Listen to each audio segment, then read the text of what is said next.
Jason Belcher, Erin Allen.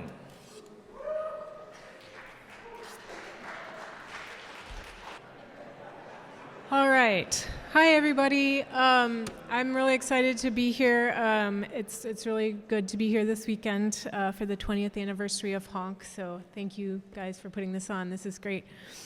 For those of you I haven't yet met, my name is Erin. I've played my trumpet as a guest in several different Honk bands, mostly Environmental Encroachment from Chicago, but also a few others as well. And this weekend I'm playing with the Band Together pickup band.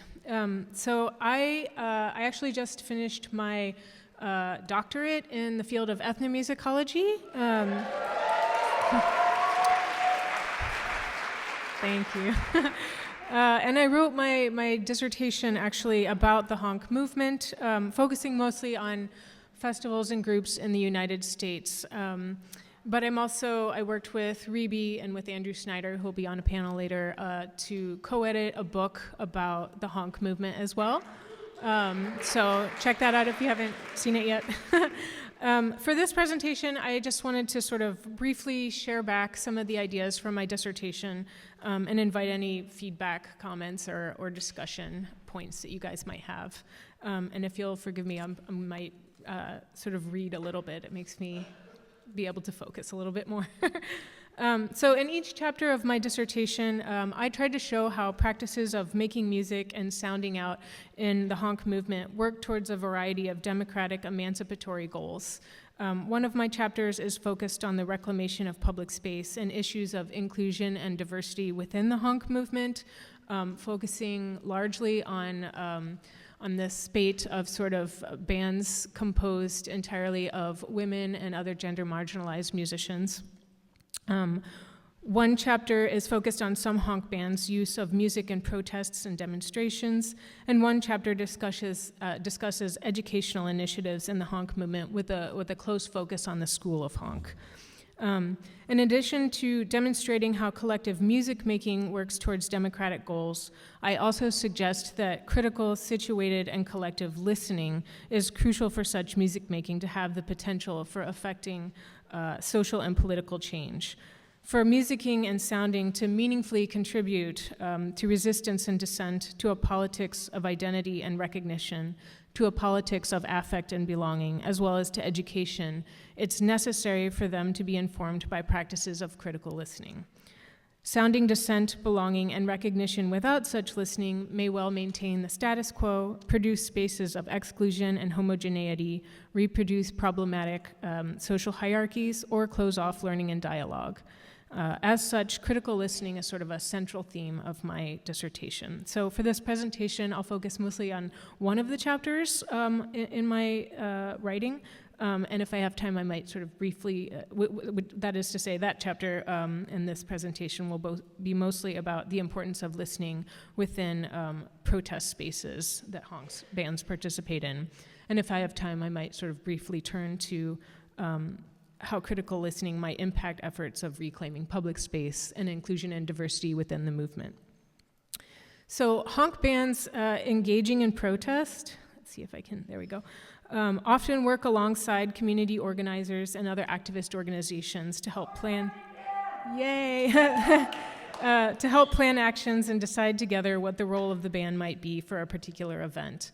Band tactics are heavily dependent on the context of the action, and choices of band mobility and repertoire are made based on things like the community the band is working with, the likelihood of police antagonization, or the vulnerability of band members, fellow organizers, or demonstrators. And many of you may already be aware of some of these tactics, but I kind of want to talk about them in sort of sonic language here as an ethnomusicologist. So I'll be talking about it in terms of sounding and listening. Primary among the kinds of roles that Honk bands fulfill in protests are those of support. A band's loud volume, colorful costuming, and ease of mobility are viewed as elements that sonically and visually disrupt the status quo and draw attention to demonstrations, as well as to particular social justice causes or groups. Often for smaller, more localized demonstrations, protest-oriented Honk bands work with demonstration organizers in the planning phase of a protest to make suggestions about how the band can best support the goals of the organizers. As experienced performers, honk musicians provide support in planning actions by providing organizers with the perspective that a demonstration is itself a performance, offering advice on how to set up the action visually and auditorily. To achieve successful demonstrations, I sort of suggest that it's important for honk bands to think about when they want to be at the forefront of attention and when that's not appropriate in order to make musical and sort of sartorial choices accordingly. A brass band can call attention to a specific event, community, or social justice cause, but the aesthetic elements contributing to this amplification, loud volume and flashy costumes, can also take away from the issue at hand and have the opposite effect, silencing the communities or activist groups who organize the action. And this is particularly so when the media covering protests focuses on the brass band to the exclusion of the organizers or community whose action or cause it is. Protest-oriented honk bands don't always see themselves as spokespersons, but rather consider it important to direct journalists seeking interviews away from band members and towards organizers or representatives of the communities they work with. And furthermore, by incorporating sort of visual messages into costuming and positioning the people the band is supporting out in front of them, the attention is sort of kept on the message of those that are being supported. Experienced protest-oriented honk bands give careful attention to the range of dynamics between amplifying and silencing, both sonically and politically, particularly when their collaborators are organizers of color, immigrants, or otherwise more vulnerable than their often whiter, more middle-class band members. During a protest, a honk band may increase their volume at moments to call attention to the event and those they are supporting, and at other moments they quiet their instruments so that the voices and messages of the often more vulnerable communities they support are at the forefront of an audience's perception. In a sense, honk musicians' collaborative calibration of the volume of different voices in support of particular socio-political goals is, in part, a practice of listening, both actively attending to sound itself and participating in an empathetic mode of engagement and political recognition.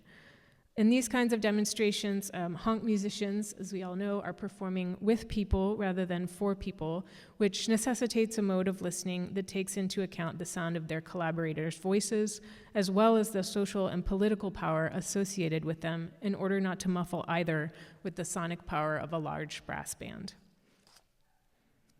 In the space of protest, this often takes the form of chant support, again, something which many of you, I'm sure, have participated in. Typically in demonstrations, a chant leader will initiate chants appropriate to the theme of the action. These are taken up by other protesters as well as band members who listen to its beat and rhythm and then play accompanying riffs or songs from their repertoires that match or complement them. During protests, it can be helpful to sort of physically position a protesting honk band in the middle of a large group of demonstrators, so that demonstrators and band members alike can hear and respond to one another. Positioning the band at the front of a march has the potential to be ineffective as it results in the band facing the wrong direction away from other demonstrators and squelching the likelihood of their sonic participation and creating a situation in which the band becomes the focus of attention, a spectacle, which detracts from the feeling of togetherness that honk bands sometimes try to instill. So this form of situated, attentive listening is not just reserved for amplifying chants, but it's used in instrumental listening and sounding as well. Some protest-oriented bands, like the Reed Mechanical Orchestra, I think is one that I think does this. They play short musical riffs to accompany chants at protests, which requires more sort of flexibility and on-the-fly conduction than is necessary for set musical charts. In short, improvisation, both socially and musically, is important. In characterizing improvisation within her band, one band member that I spoke with sort of emphasized the importance of learning how to listen and make space for others' sounds to be heard, and then to fill space when it's appropriate. Listening and making space for others' sounds in this way positions band members to be able to improvise together, as well as negotiate the broader sonic and social dynamics of street demonstrations as they unfold. Attentively listening to and performing with protest collaborators and fellow demonstrators can help to make a protest action more effective, in part because it helps generate collective energy and important feelings of solidarity during demonstrations, while simultaneously pulling the sounds, voices, and experiences of protest collaborators forward in the proverbial mix.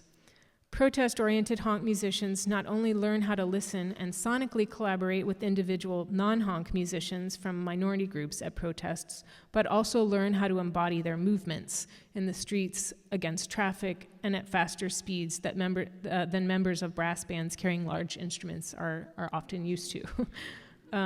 So as ethnomusicologist Marie Abe, who also has performed at Honk Fest West, I believe, with a Japanese Chindan group called Hintalamuta, as she's argued, embodying different ontologies of space and sociality in this way initiates a path towards empathy and envisioning creative and political possibilities.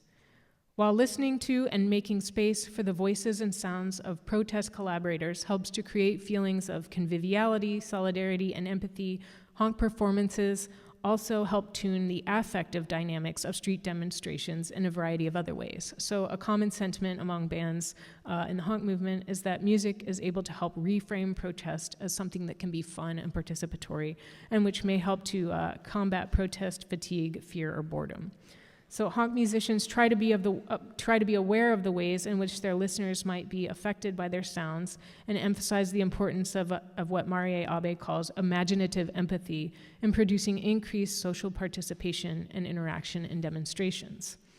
Abe conceptualizes imaginative empathy as something that allows street musicians to engage potential listeners, particularly those who might be excluded or alienated from participating in social life in various ways, and then to draw them into unexpected social encounters through empathetic sounding.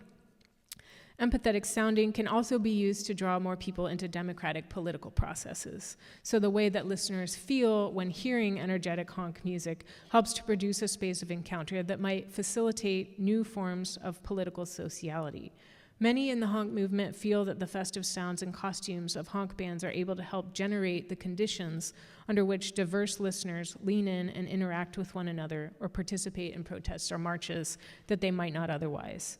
And then furthermore, musical performance is seen as an energizing force that encourages continued participation in demonstrations. This kind of affective intervention can have an effect on honk performers as well.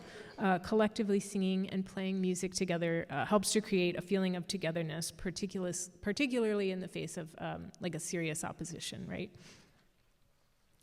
And this is Fanfare Invisible from Paris at some of the Yellow Vest marches that happened there a few years ago. In addition to listening to and for other sounds and empathetically imagining the effects of their own sounds on potential listeners, honk bands also negotiate spatial dynamics during street protests.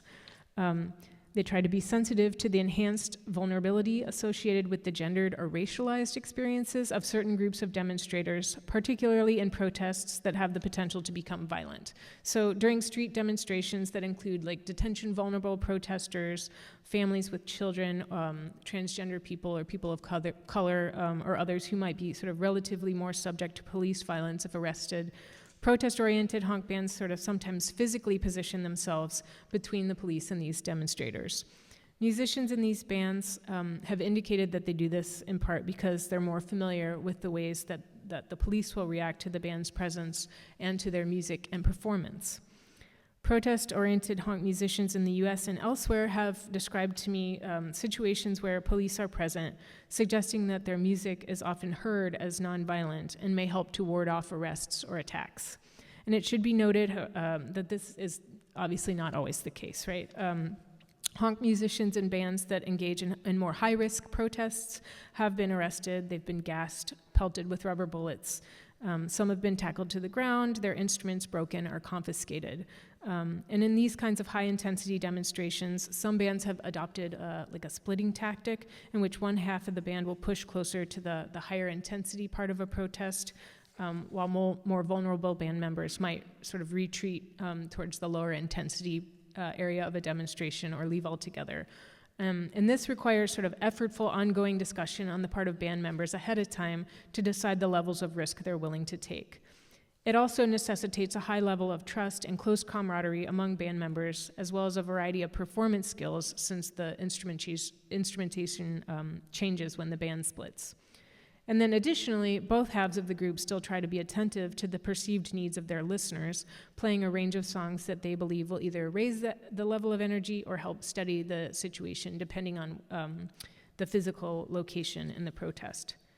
Honk musicians' participation then in protests requires something of what the ethnomusicologist Veit Earlman calls an ethnographic ear, as they adopt a posture of listening and use empathetic sounding to negotiate the sort of striated social space of street demonstrations.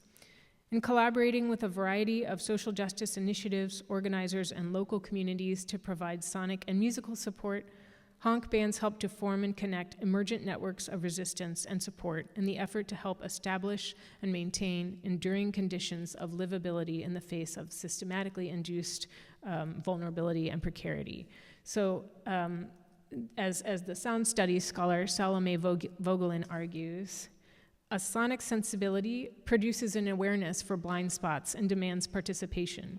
It affords capacities to act and become an actor, to invent the circumstance of one's own audition and listen out too for those voices that remain impossible. Listening and sounding with a care for the possible, we appreciate the variance of this world and partake of the powers that could transform the world into something better. So it is with such a sonic sensibility, with an awareness of the contingency and complexity of socio-political realities, as well as an ear for the plurality of voices and emphases on the playful and the imaginative, that honk brass bands help to reimagine protest as not always oppositional or antagonistic, but as a set of creative practices that mobilize affects and emotions such that new social and political relations and hence possibilities are formed. It's clear that listening out and being aware of the effects of our sounds might have, especially for more vulnerable community members or protest collaborators, is important for how we make music in protest spaces. Yet I've found that this sort of dynamic between critical listening and empathetic sounding to also be important in how honk bands reclaim public space and for issues of diversity and inclusion, as well as education within the honk movement.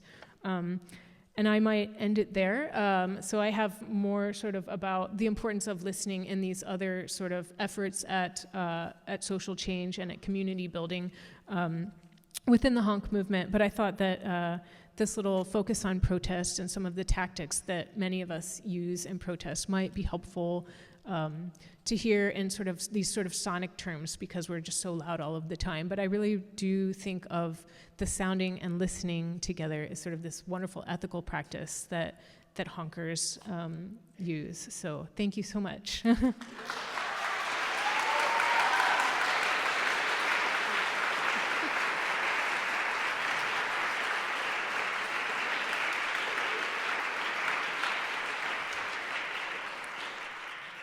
And do we want to hold questions till we both go? How do you think? Yeah, all right. Okay, if that's okay with everybody, I think Jason's going to speak, and then we can do questions for both of us at the same time. So keep those in your mind. There it is. Thanks, everybody. I'm really happy to be here, and also a little terrified. I'm a composer, not a musicologist, so I've never done this before.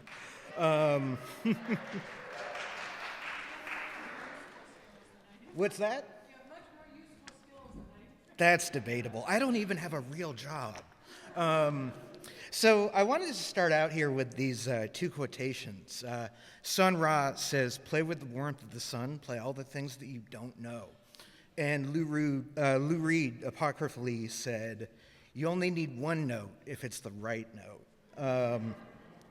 So these might seem at odds with each other, but I'll attempt to tie them together here with two case studies. First, I'll address how School of Honk has these really interesting harmonies that pop out and improvised textures that go beyond their written arrangements. Second will be a brief illustration and reflection on collective improvisation as practiced by Balagan. Often, these improvisatory antics venture outside the traditional forms and rhythms and harmonic vocabularies endemic in popular practices. And in researching Balagan's approach, Specifically, I spoke with 3 of our members by phone, recording with their consent. So let's rewind to 2022 on the Oktoberfest stage. Again, I heard this, crazy color coming from School of Honk, and later that night I sat with some of their members and started to learn about how they approach their music. Trombone player told me that they came up with sheets of slide positions, and a lot of other people told me that they learn the music by ear in their weekly sessions. So in 2019, Kevin Letman wrote this: "To ensure spontaneity and creative improvisation, the sense that surprising musical moments just happen naturally, we have a plan. We strive to find the sweet spot between ritual and pandemonium, to curate a fast-moving session with enough structure to reassure members while also remaining open and flexible to opportunity and surprise." So he also cites a sense of adaptability in meeting different members where they are, acknowledging that they don't worry about wrong notes before they begin every session. A member of Brass Balagan recently echoed this sentiment, saying it's about jumping in, being in the moment, and finding ways to entertain ourselves. So I'll highlight ways in which we can and do find the right notes, improvising tasty harmonic interest. Second, I'll explore idiosyncratic approaches to collective improvisation, playing what we don't know in service of a more organic result that's unhindered by the expectations of performance or genre. Basically, I'm here asking, how can playing outside notation sustain community and build the band's sonic identity? And how might these practices be useful in today's music classrooms, where a rigid sense of playing what's right reigns supreme? So theory, right? We got to talk about theory. Our most common scales have 7 neighboring pitches or scale degrees within an octave. Chords are then built by stacking every other note in relation to a specific root. So 1, 3, 5, 7, 9. You can keep going beyond the 3-note chords that were most useful. And here's one example of that we're most used to. Here's one example of that.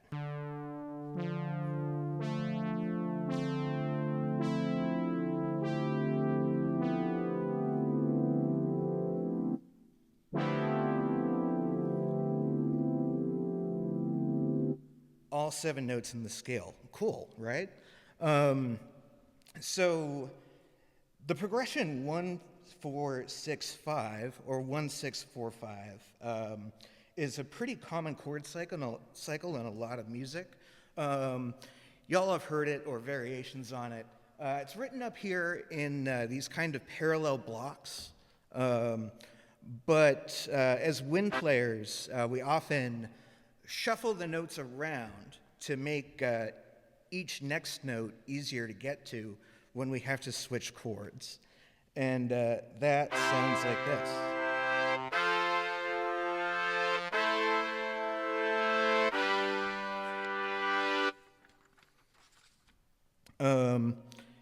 So yeah, we call that voice leading, and it makes everything easier. So in the rendition here, the top voice hangs on to that G there and colors the F chord by representing its 9th, if we think of combinations of scale degrees building a chord. This is followed by 2 examples that I didn't notate, but that include even more voices and notes outside of the chords. So let's listen to these.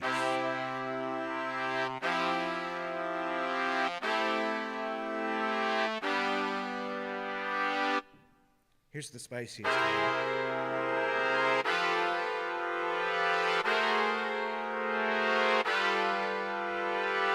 Let's pull it back a little bit.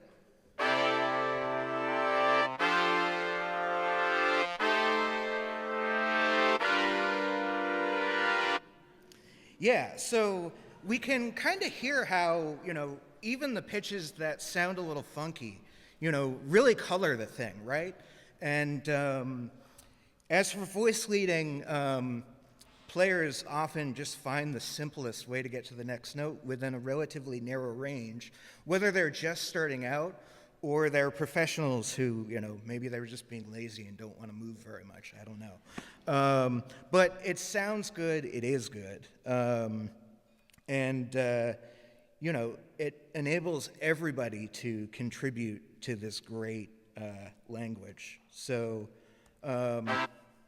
here's School of Honk. I'm unable to play this YouTube video because of the current Wi-Fi situation. But instead of listening to it, just look at how many people are up there, right?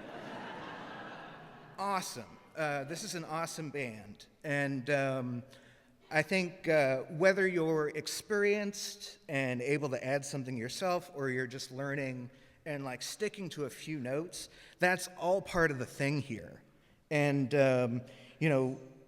listen to them this weekend. You'll hear instances of harmonic extensions across the entire band. We often move in different directions, using pitches that fit the given chords while subverting harmonic limits, right, of the root, third, and fifth. So I want to mention a little bit about their music. They don't use the sheet music in rehearsals, but their written arrangements are freely available on their website. And whenever a part splits, there's only the most essential harmonies covered, but there aren't usually more than 1 or 2 pitches per part.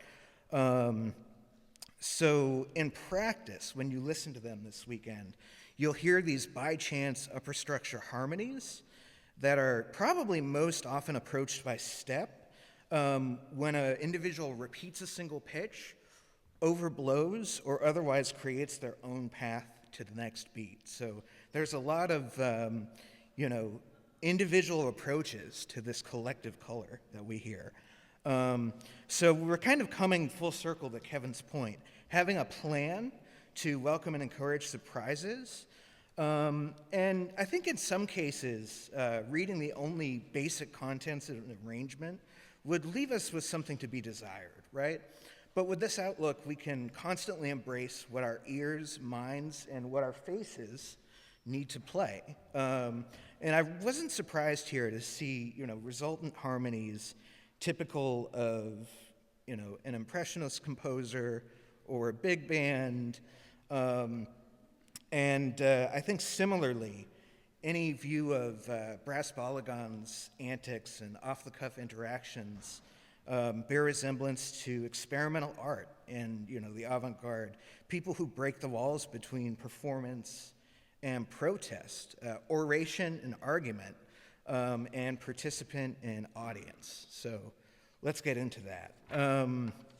So let's again go back to 2022 in Davis Square. We're in red jumpsuits and we're surrounded by a crowd. We're performing a Colombian cumbia and gradually fanning out in all directions before a saxophonist is tapped to improvise.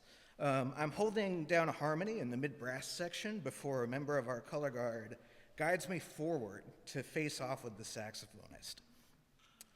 Before long, a trumpet player addresses the crowd with a counterpoint to our duel, as if narrating combat. So amidst these spears, 2 other players cross their arms and begin to play each other's instrument, while still supplying air to their own. They're not swapping instruments, they're only half swapping instruments. And at some point, somebody jumps in the air, smears down, and triggers this textural cut, and you hear a crow call amplified through the bell of a sousaphone. So I'm half, painting a picture from memory here, but this kind of omnidirectional counterpoint has been a feature of brass Balagan. Thank you. So we increasingly embrace the spirit of our name through collective improvisation and movement, even when on parade. And I want to turn to our band member, Ari, who's been playing with brass Balagan since 2014. After a years-long hiatus from playing a wind instrument, he met another Balagan member who lent him a saxophone. He says, I played in a school concert band until 10th grade and drifted away from the band after I got into other traditions, expressing a kind of frustration with the rigid nature of the class concert band. He began learning music by ear and attended the main fiddle camp. There, he felt more emphasis was placed on listening and finding a natural dynamic balance with others. On Balagan's notation, low brass fixture Bob Belcher, no relation, emphasized that there's no standard scoring and that details come together in rehearsals. In transcribing new repertoire for the band, Bob and others learned the music through repeated listening and memorization before they make the scores. This is a natural point of departure for some, and this approach has been taught and developed at music schools since the 70s, where sheet music takes a back seat to learning and building music by ear. So to go back to Bob, he's somebody who finds new sounds through experimentation with instrumental setups, numerous game calls, and more.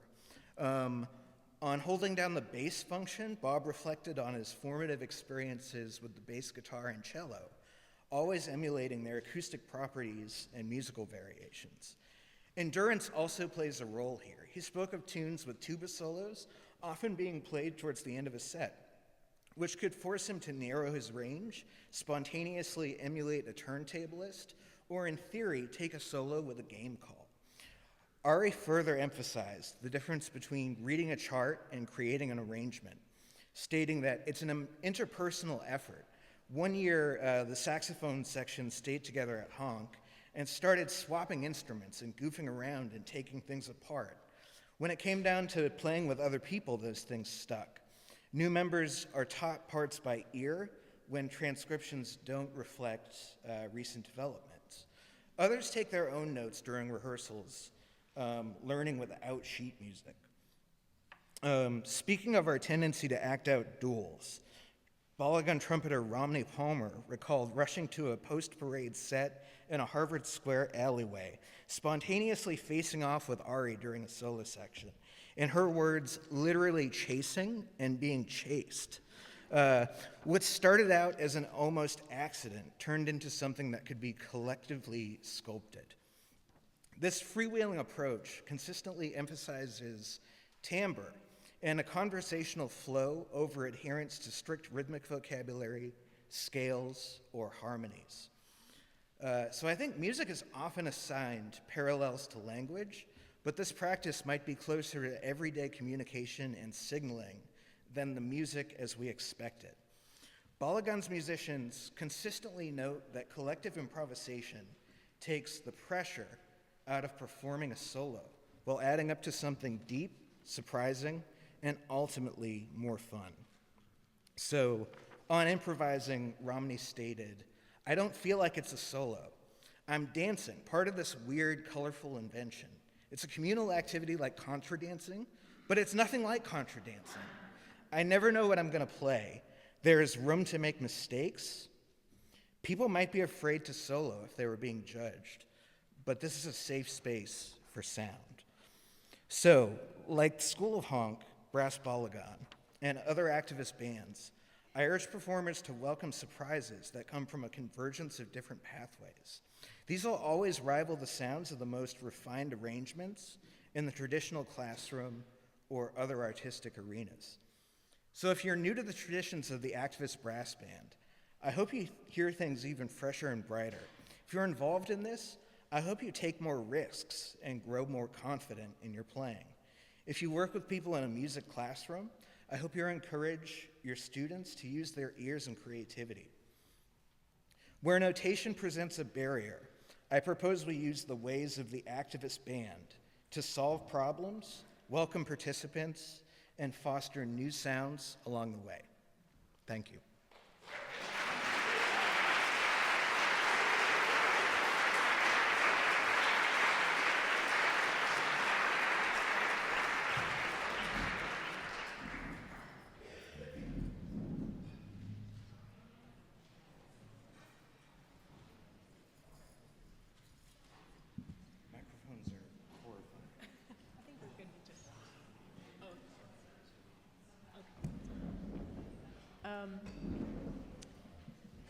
think we have a few minutes, maybe. Would any couple minutes? Yeah. If anybody has any questions for either of us, we love to talk about this stuff.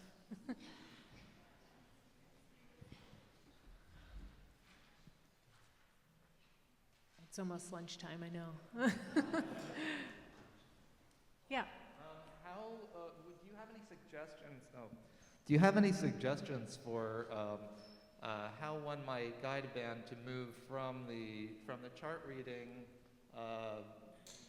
way of doing things to more improvisational, learning by ear kind of approach?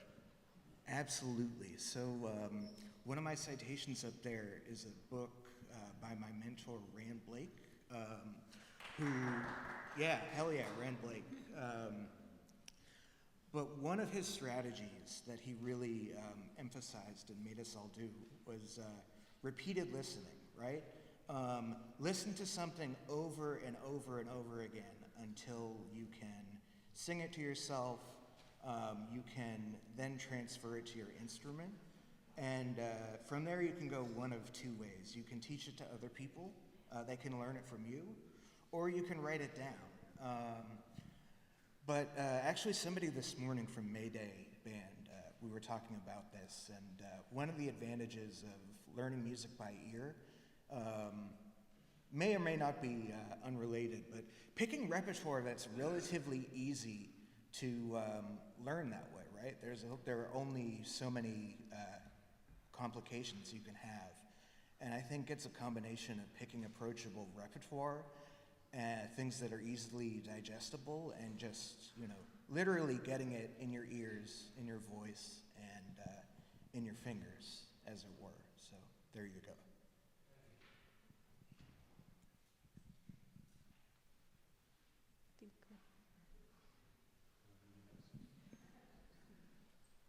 I just wanted to pick on that briefly and say that for the vast history of human interaction, music was not idiosyncratic and needed to be written down. It was something people just did.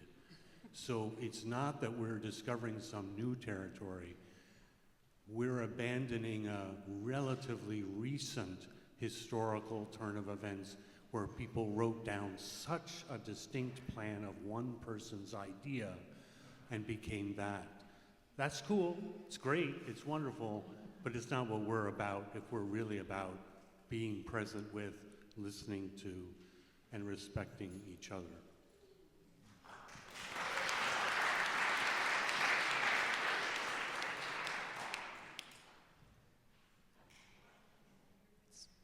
Here, I think we have. Yeah.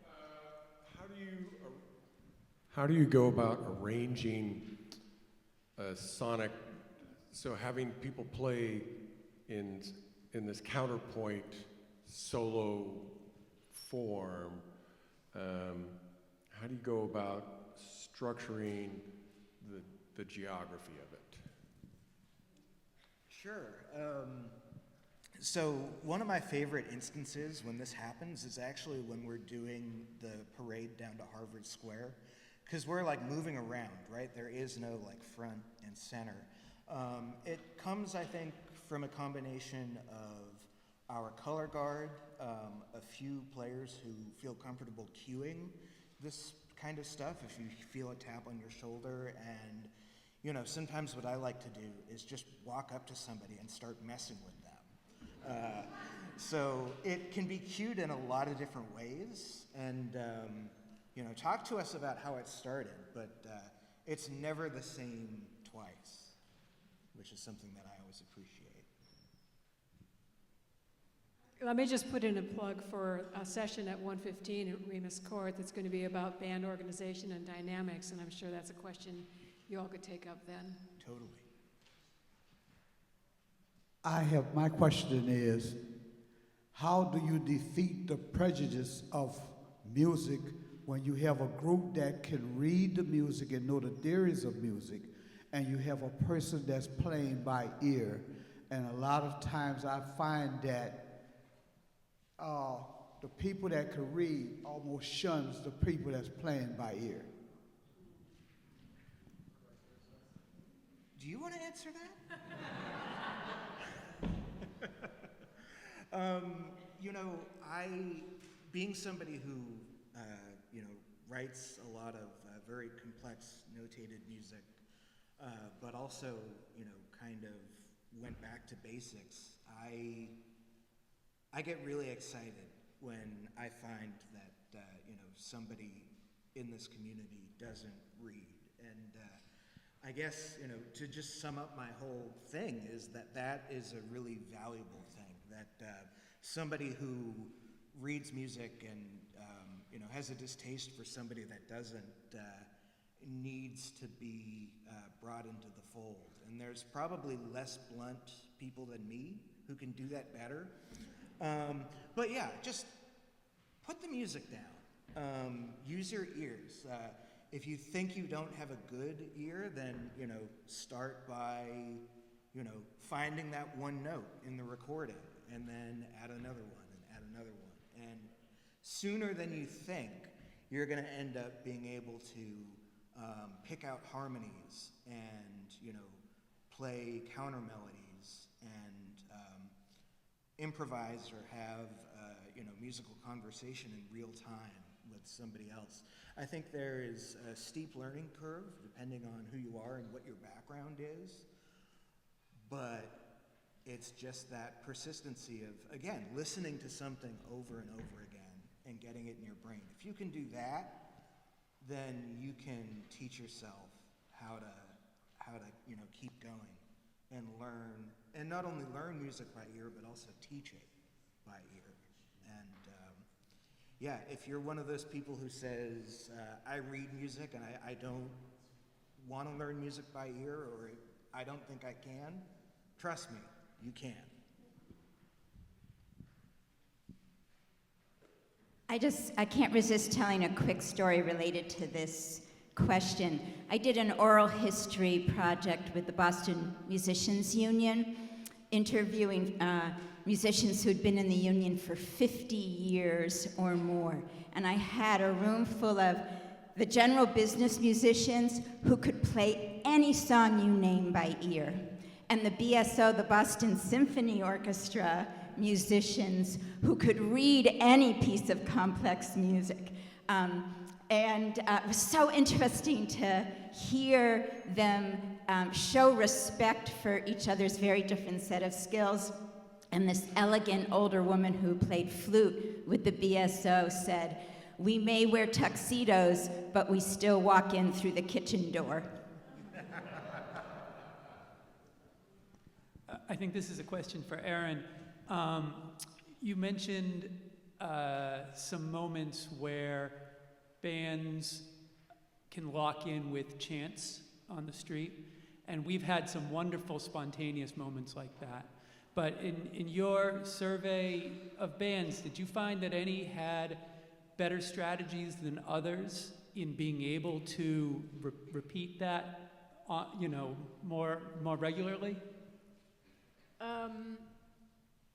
I don't know that I have any specifics, but do you mean just like being able to provide chant support more regularly?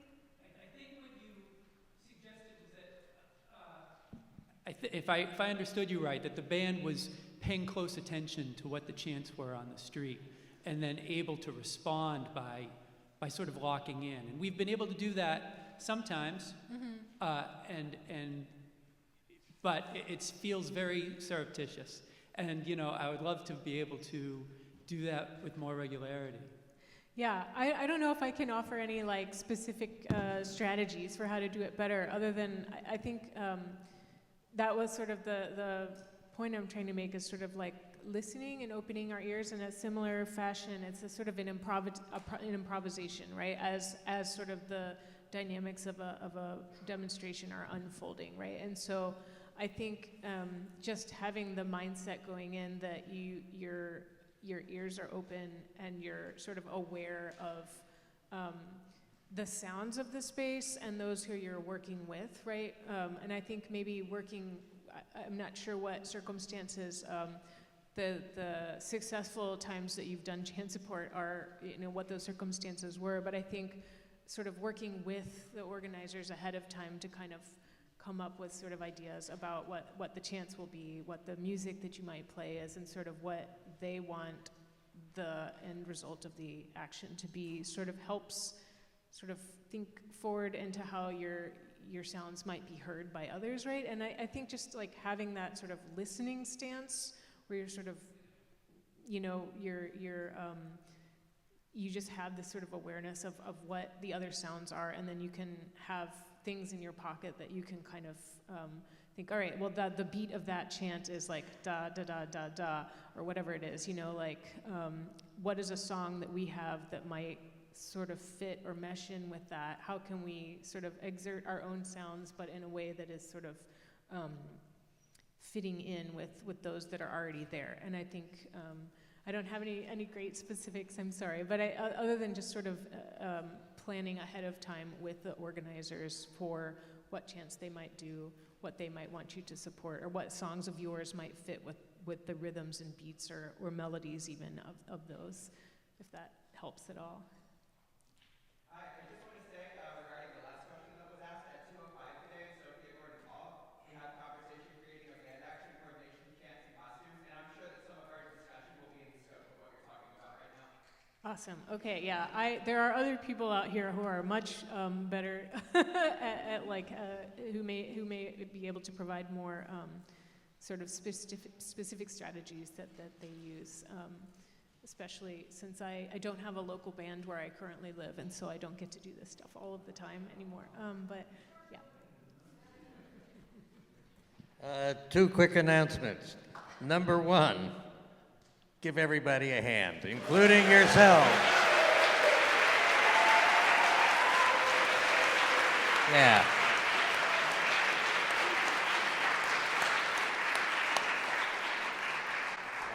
Actually, I lied. That makes 3.